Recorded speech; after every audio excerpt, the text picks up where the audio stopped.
11절부터 18절까지 말씀입니다.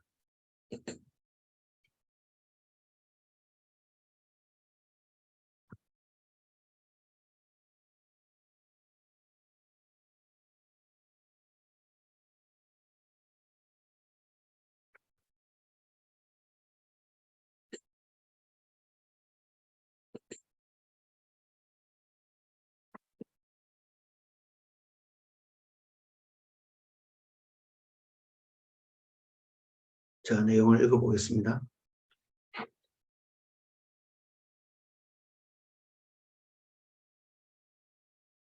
내가 다시 해 아래에서 보니 빠른 경주자들이라고 선착하는 것이 아니며 용사들이라고 전쟁에 승리하는 것이 아니며 지혜자들이라고 음식물을 얻는 것도 아니며 명철자들이라고 재물을 얻는 것도 아니며 지식인들이라고 은총을 입는 것이 아니니 이는 시기와 기회는 그들 모두에게 임함이니라.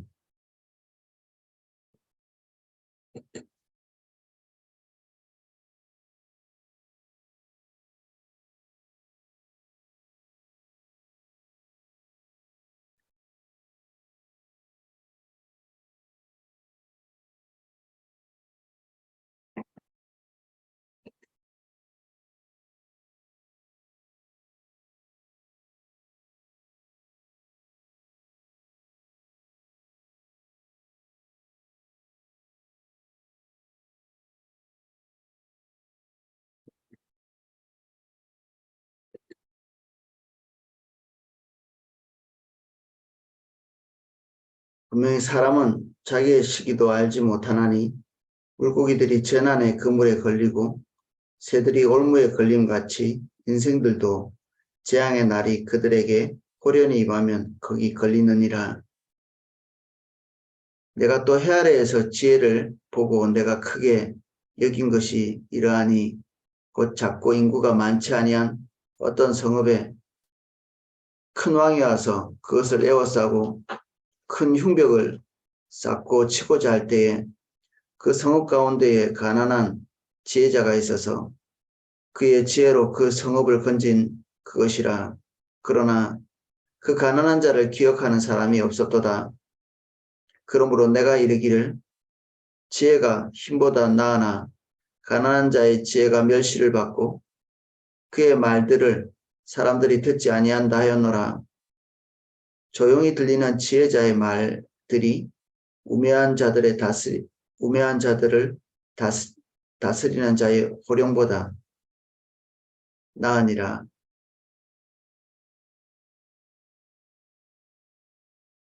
아멘. 11절입니다. 내가 다시 해 아래에서 보니 빠른 경주자들이라고 설착하는 것이 아니며 용사들이라고 전쟁에 승리하는 것이 아니며 지혜자들이라고 음식물을 얻는 것도 아니며 명철자들이라고 재물을 얻는 것도 아니며 지식인들이라고 은총을 입는 것이 아니니 이는 시기와 기회는 그들 모두에게 임함이니라. 우리가 기대하고 있는 한 5가지 정도의 일들이 이 성경 본문에 의하면 부정이 되고 있습니다. 빠른 경주자는 반드시 선착해야 되고 힘이 센 용사들은 전쟁에서 승리해야 하고 지혜자는 생존에 필요한 것들을 누구보다도 먼저 얻어야 되고 명철한 자가 똑똑한 사람이 재물을 얻고 지식인이 사람들에게 사랑을 받고 그리고 인정을 받아야 되는데 우리가 생각하는 이게 상식적인 것들이 일어나지 않는다. 모두 다 부정할 수는 없지만 모두 다 그렇게 귀결되는 것도 아니기 때문에 우리가 확신에 찬 결론을 내릴 수가 없다는 것이 이 전도서가 말하고 있는 바입니다. 빠른 경주자에 먼저 도착하는 것, 힘센 용사의 승리, 지혜자의 생존, 명철한 사람이 얻게 될 재물, 지식이 많은 자의 은총과 인정, 이런 것들이 확답을 줄 수 없는 결과라는 거죠. 그들이 과연 그것을 얻을 수 있을 것인가? 그것은 우리가 기대하는 바와 같이 확실한 것이 아니다. 그리고 많은 경우 빗나가는 경우도 많이 있는, 우리 이때까지 봐온 내용에 의하면 그렇지 아니함에도 불구하고 이런 것들을 획득하는 경우가 있는 것이죠. 역사 같은 것도 마찬가지입니다. 우리는 전쟁에서 승리할 때 온 국민이 똘똘 뭉쳐서 전쟁하면 우리 우크라이나처럼 금방 끝날 것 같았는데 오래오래 전쟁하고, 근데 아직도 우리는 결과를 예측할 수가 없습니다. 누가 이길지. 그리고 그리스와 페르시아가 전쟁을 할 때 그리스가 똘똘 뭉쳐가지고 전쟁에서 이긴 게 아니고, 페르시아는 사실 국력이 100배나 더 많은 국가였는데 그보다 훨씬 더 많은. 그러면 이 조그만한 그리스가 똘똘 뭉쳐서 그 나라들이 아주 작은 조각으로 나누어져 있는 그런 소도시의 국가가 나누어져 있는 그런 국가니까 이 조그만한 소도시들이 뭉쳐가지고 페르시아와 전쟁에서 이길 어떤 방법들을 모색을 해야 되는데, 역사적으로 볼 때는 그들이 둘도 같이 모이지 않은, 한쪽이 전쟁을 하고 있는데 한쪽은 축제를 벌리는, 그러면 이 강력한 이 페르시아의 군대가 이 그리스 전체를 그냥 충분히 이겨야 되는데 딱히 그렇지도 않은 이 기묘한 일이죠. 우리는 그 역사를 가르쳐주는 사람이 기대하는 바대로 그동안 많이 배워왔죠. 그리고 한 단체가 기대하는 대로, 어떤 정권이 기대하는 대로 역사를 그렇게 이해하는 경우가 많았습니다. 또 그 시대가 이해하기를 원하는 대로 역사를 배우는. 그래서 불교를 숭상하던 나라가 무너지고 나면 불교는 악이 되고, 유교가 숭상되던 나라에서 그 정권이 무너지면 유교는 악이 되면, 전 정권이 세력을 잃고 나면 그 전 정권은 또 악이 되고, 이게 계속해서 반복이 되죠. 옳다고 주장하는 사람들은 있는데 실제로 옳지는 않은. 성경은 그런 면에서 너무나 무서운 사실을 얘기합니다. 다 쓸모없는 것을 말하고 있다. 우리가 기대하고 바라던 것은 사실 우리의 바람에 불과한 거죠. 우리 인간이 몸부림치는, 우리 눈에 보이는 대로, 우리의 귀에 들리는 대로, 우리가 느껴지는 대로, 예측되는 대로 결과가 그렇게 되기를 기대하고, 그러니까 우리가 애쓰고 노력하는 거죠. 그리고 우리의 예측대로 딱히 안 된다, 그렇게 보기도 어렵습니다. 예측대로 하나도 안 된다, 그러면 아예 안 믿겠지만 우연찮게 우리의 예측은 들어맞고, 또 어떤 경우에는 우리의 예측한 것들이 조금도 맞지 않는, 그래서 혼란스럽죠. 아예 맞지 않으면 단념하고 포기하고 믿지도 않을 텐데, 가끔씩 우리의 예측은 들어맞고, 또 가끔씩은 우리의 예측과 맞지 않게 빗나갑니다. 그때 너무 혼란스럽죠.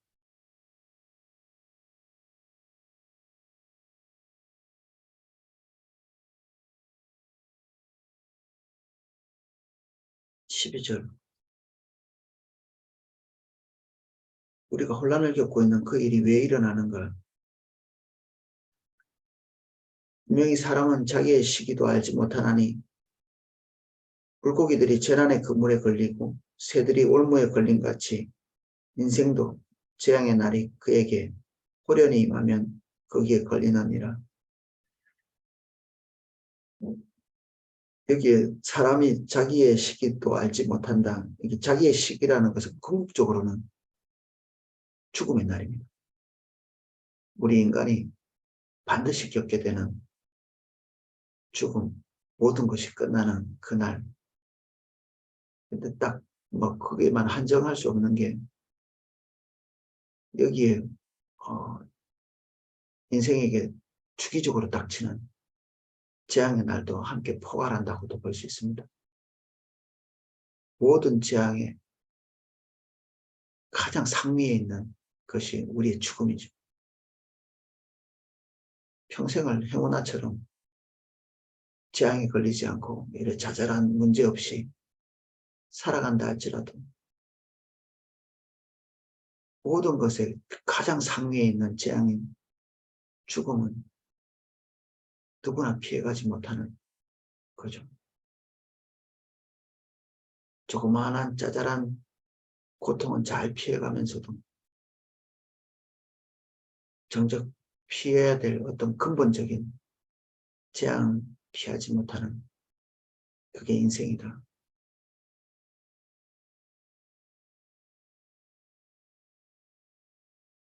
피할 수 있는 방법이 사람에게는 있지 않다. 물고기가 재난의 그물에 걸리고 새들이 올무에 걸리는 것 같이 예측하지 못한 사이에 우리 이런 확실한 재난이 닥친다. 피할 수 없는 죽음을 포함해서 우리의 인생사에서 닥치지 말았으면 좋겠다고 생각하는 그 모든 것들이 예측하지 못하는 시기에 닥친다. 어쩌면 그것이 오늘일 수 있습니다. 그리고 지금일 수 있고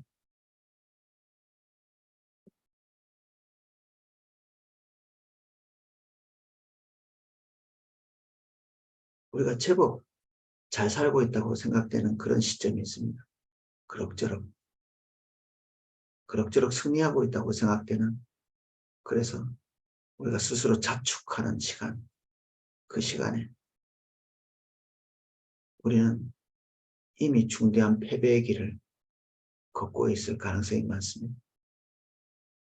성경은 선줄로 할 때 넘어질까 조심하라. 윤리적이고 도덕적인 그것을 말하는 것이지만 동시에 우리가 스스로 섰다고 여기는 그 시점이 선 시간이 아닌 것. 벨사살은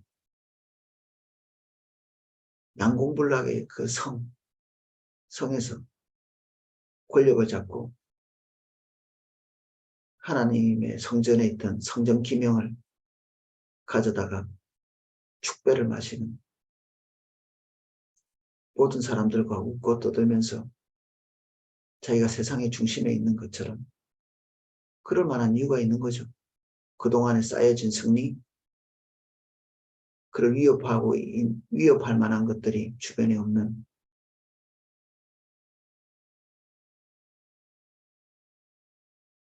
그래서 그동안의 승리를 자축하면서 모든 전쟁에서 그랬던 것처럼 상대방이 믿고 있던 그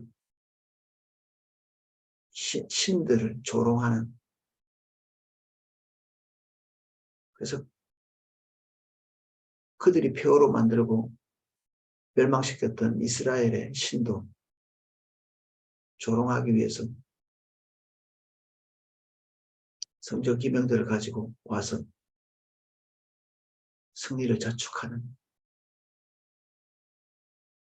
가장 성공 가도를 달리고 있다는 것을 스스로에게 그리고 주변인들에게 과시하려고 하는. 근데 놀랍게도 역사적으로 볼 때 그 축배를 드는 그 시간에 다리오가 그 난공불락인 바벨론의 그 지하 굴을 뚫고 있었죠. 축배를 마신 그 날이 마지막 날이었습니다. 종말의 날이었죠. 그렇다고 이 벨사사를 무너뜨린 그 왕이 그렇게 대단한 왕도 아닙니다. 뭐 엄청나게 강력하고 유사일에 볼 수 없었던 그런 명장이나 그런 강력한 알렉산더 같은 그런 종류의 사람도 아니었습니다. 그냥 재앙의 날이 찾아온 거죠. 어설픈. 아마 골리앗이 보기에 다윗은 정말 한 주먹감도 안 된다고 생각되는 그런 존재였을 것입니다. 우리는 다윗 입장에서 우리 앞에 있는 적들이 쓰러지기를 기대하지만 사실 보편적으로 볼 때 우리는 우리 스스로를 인정하고 우리의 성공을 인정하면서 우리 주변에 있는 하찮은 존재들, 신앙적으로 그렇고 도덕적으로도 그렇고 나보다 훨씬 못 미치는 경험이나 승리의 이력이나 그리고 사람들의 인정이나 지지나 다 내가 우월하기 때문에 승리할 거라고 믿는 사람들이거든요.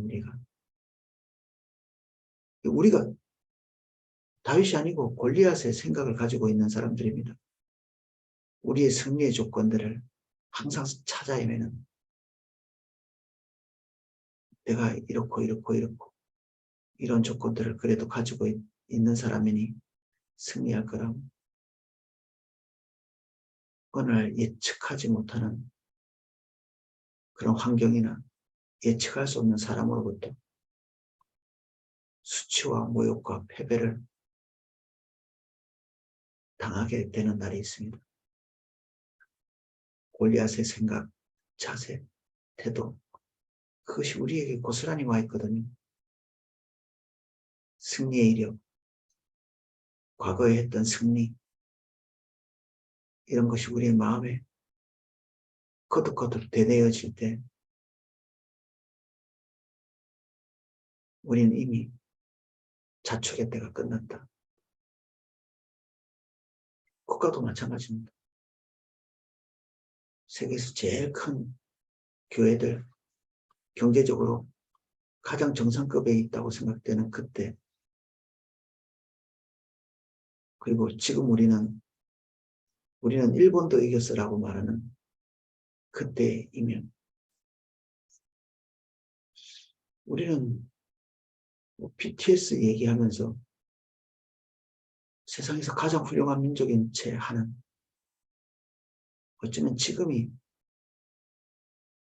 몰락의 때임. 그렇고 수치를 당할 만한 그런 시점입니다. 지금 우리가 해야 될 일은 우리 안에 있는 위대함을 찾고 또 찾아서 거기에서 안정감을 가지는 것이 아니라 모든 것 위에서 당신의 뜻대로 행하시는 주님의 주권을 보는 거죠.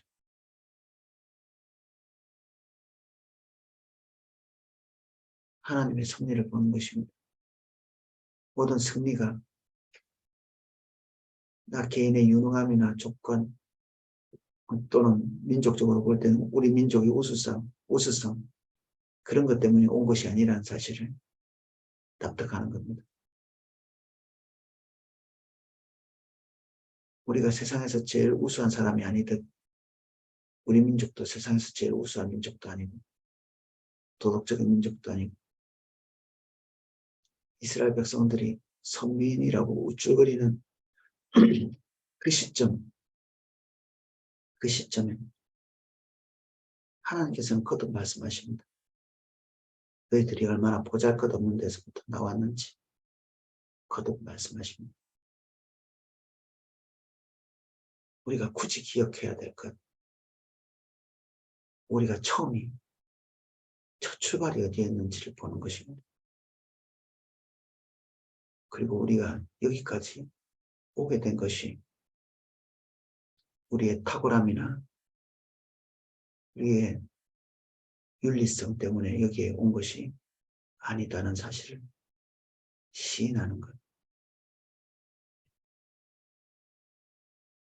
어떻게 우리가 여기에 와 있나? 하나님의 은혜, 하나님의 주권, 그 큰 이 어떤 태육 같은 것이 돌아서 오늘 우리들에게 와 있는데, 그렇다면 주님이 그렇게 하신 이유가 무엇인가 봐야 되는 시점이죠.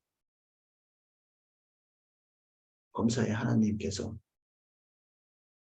지금 우리에게 행하고 계시는 일에 의미를 주시는 유일한 분이시기 때문에 그분을 보는 것,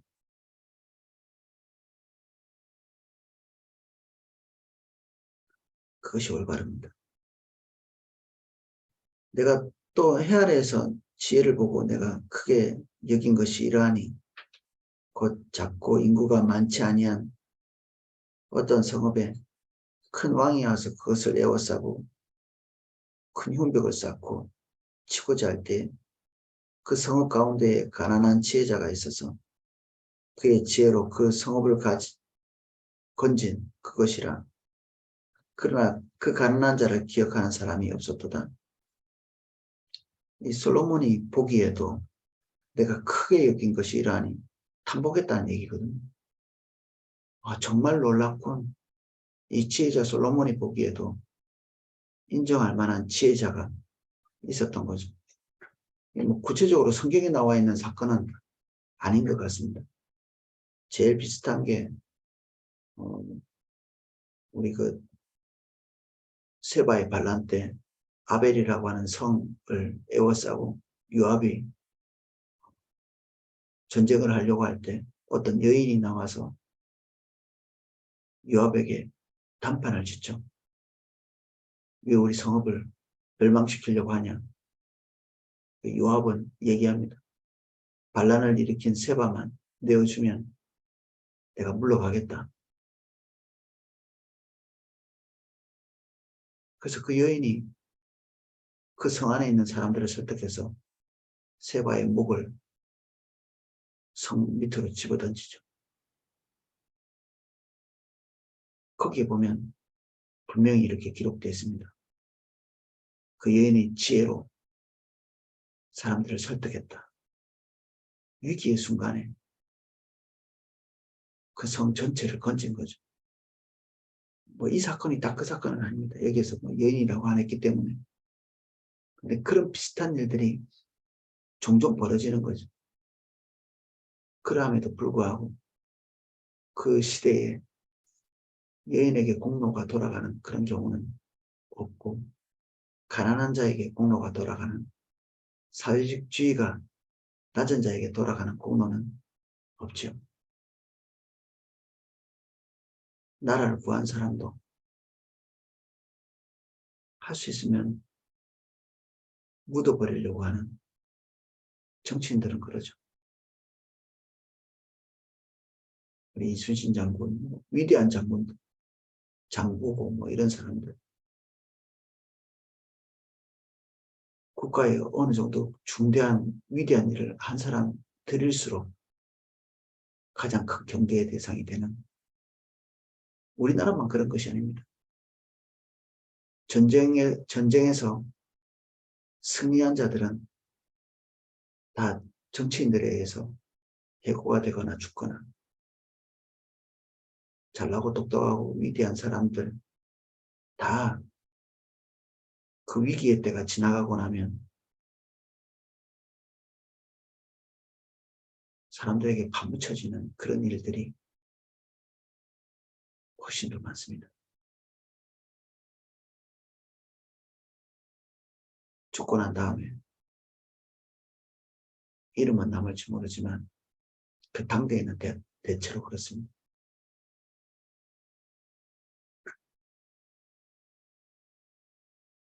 그러므로 내가 이르기를 지혜가 힘보다 나으면 가난한 자의 지혜가 멸시를 받고 그 말들을 사람들이 듣지 아니한다 하였노라. 조용히 들리는 지혜자의 말들이 우매한 자들을 다스리는 자의 호령보다 나으니라.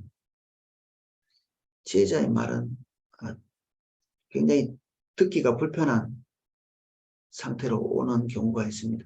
지혜자의 말이.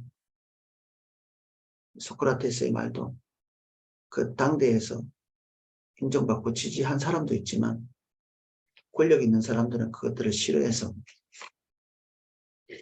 그에게 독배를 남기는 그런 일도 있고 이게 너무 흔한 일들이죠. 여기에 솔로몬이 기록하고 있는 이 케이스뿐 아니라 역사 안에서도 충분히 찾아볼 수 있는 내용들입니다. 너무나 불합리한 일이지만 너무나 많기 때문에 상식처럼 우리가 알고 있는 그런 내용들입니다.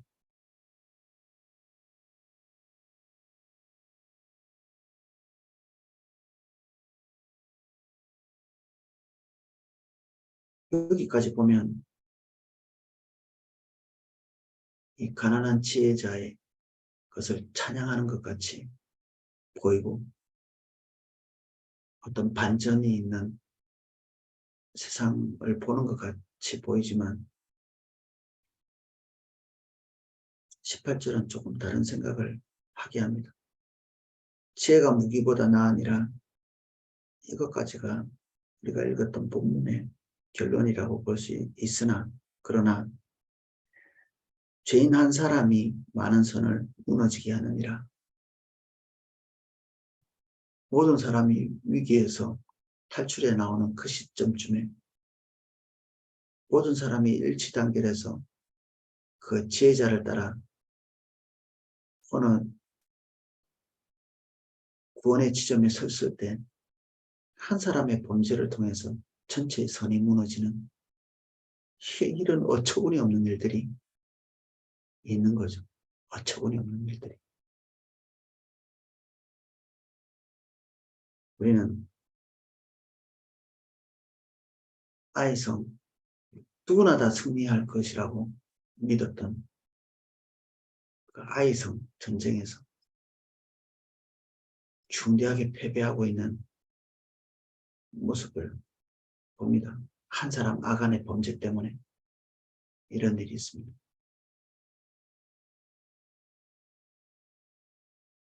초대교회가 성령의 인도를 따라서 급속한 부흥을 경험하고 있을 때 아나니아와 삽비라의 거짓된 행동, 거짓된 행위를 통해서 악이 가장 고귀해야 될 그 교회 안에 스며들어가는, 그래서 교회 안에서 중대한 문제가 있어 심판이 교회 내에 어떤 사람에게 임하는 이런 일들은 이거 모든 걸 엉망진창으로 만들어 놓는 거죠. 한 개인 때문에, 한 지혜자 때문에 한 공동체가 살기도 하는데 한 미련한 자 때문에 공동체 전체가 도탄에 빠지기도 합니다.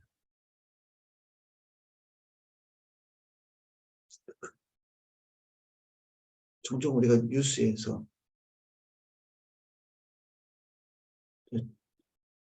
엄청난 투자를 통해 가지고 어떤 기술을 만들어냈는데 자기가 개인적으로 받는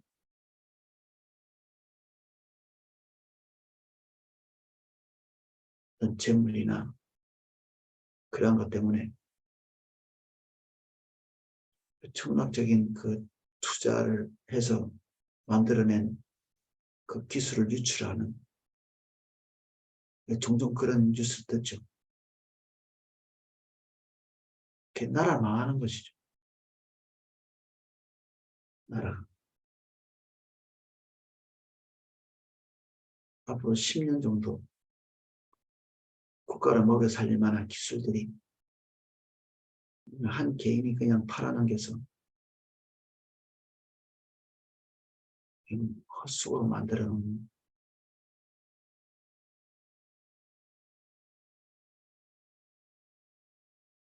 어쩌면 이것이 우리에게 닥치는 일이기도 합니다. 우리가 나름대로는 하나님 앞에서 애쓰고 쌓아왔던 것들이 가족 중에 누구 한 사람, 그리고 어떤 사랑하는 자녀 하나가 다 뒤집어 본, 솔로몬이 하나님의 지혜를 가지고, 그리고 그 선대인 다윗이 목숨을 걸고 하나님의 나라를 확장해 놨는데, 이 미련한 르호보옷이 그 가지고 있는 허세 때문에 대부분의 것들을 다 빼앗겨버리는, 나라를 두 갈래로 나누는, 결국 그것 때문에 이스라엘 전체가 하나님의 길로 가지 못하고 우상숭배의 길로 가게 되는 단초를 놓는,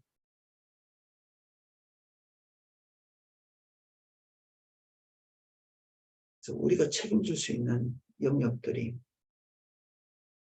오늘 우리가 하나님 앞에 서 있는 지금 이때와 이 영역밖에 없습니다. 우리가 100년을 책임지지도 못하고 우리가 아무리 잘 살아도 우리는 우리가 하나님으로부터 받은 영역, 그 영역만 하나님 앞에 성실하게 살 뿐입니다. 나머지 모든 결과가 선으로 가든 악하게 가든지 간에 우리는 기대는 할 수 있을지 모르겠지만 그 기대대로 되어지는 것은 아니기 때문에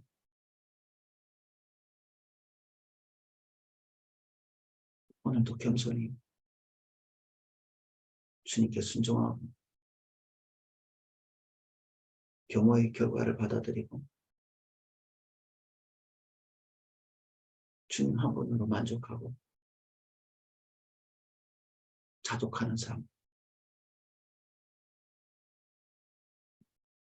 그리고 이것이 유일한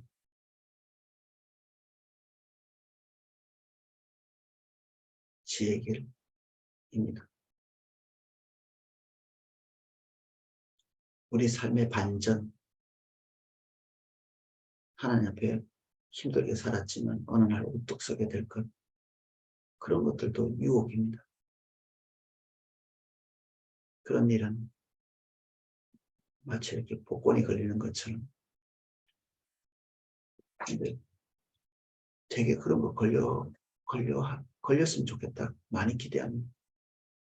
세상 사람들이 복권을 긁듯이 오늘 하나님께서 우리에게 우리 마음속에 적붙은 우리가 기대하는 바, 그것이 돌아오도록 해주시기를 바라는,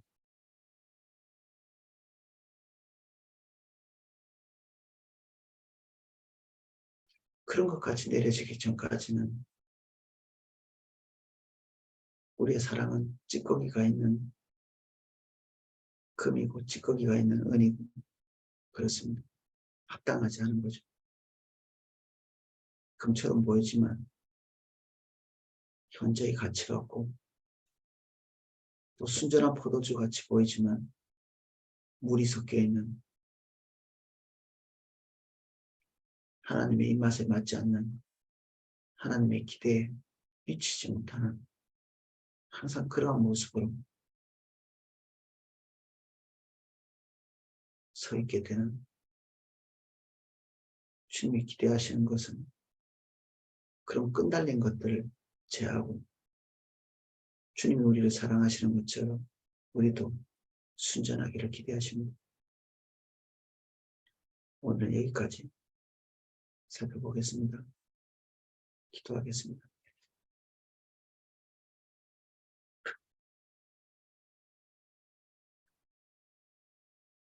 누가 우리의 순전함을 주장할 수 있겠습니까? 우리는 다 섞인 포도주고 찌꺼기가 있는 금입니다. 주님이 우리를 단련하실 때까지 우리는 순전하고 순결해질 수가 없습니다.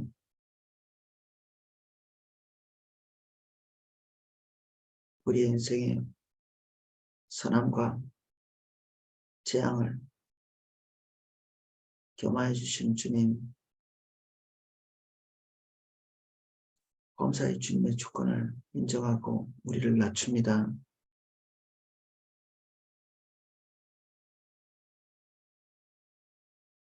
잘될 때 우쭐거리지 않게 해주시고 우리의 가능성이 보이는 것에 우리의 마음을 빼앗기지 않게 해주십시오.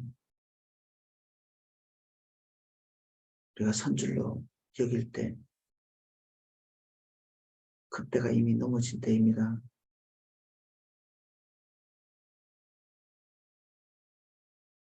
항상 우리의 마음이 낮아 있게 도와주시고 나보다 남을 낮게 여기게 해주시고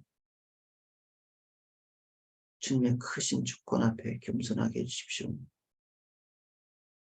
씨를 뿌리고 물을 주어도 결과를 내시는 것은 하나님이시오니 범사에 우리가 우리의 땀 흘린 것을 달라고 주장하지 않게 해주십시오. 주님이면 족하니 그 안에 머물게 해주십시오. 예수님 이름으로 기도합니다. 아멘.